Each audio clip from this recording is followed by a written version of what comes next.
1000 ஆண்டுகளுக்கு முன் உலகை வியக்க வைத்த தமிழர்கள். 1000 ஆண்டுகளுக்கு முன்பு உலகில் பல நாடுகள் தங்கள் எல்லைகளுக்குள் மட்டுமே இருந்தபோது தமிழர்கள் கடல்களை கடந்தனர். அது சோழ பேரரசின் பொற்காலம். ராஜராஜ சோழனின் மரபை தொடர்ந்து அவரது மகன் ராஜேந்திர சோழன் ஒரு புதிய கனவை காண்கிறார். நம் பேரரசின் புகழ் கடலுக்கு அப்பாலும் செல்ல வேண்டும். அந்த ஒரு கனவு ஆயிரக்கணக்கான வீரர்களையும் நூற்றுக்கணக்கான கப்பல்களையும் கடலுக்குள் அழைத்துச் சென்றது.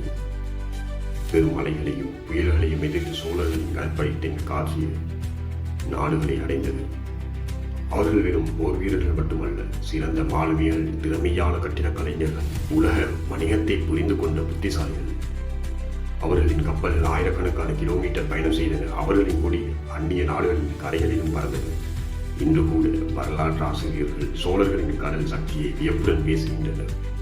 கடலை வென்ற தமிழர்கள், உலகிற்கு தங்கள் திறமையை நிரூபித்த தமிழர்கள். அது ஒரு சாதாரண வரலாறு அல்ல, அது தமிழர்களின் பெருமை. சோழர்களின் புகழ் காலத்தை கடந்தும் வாழ்கின்றது.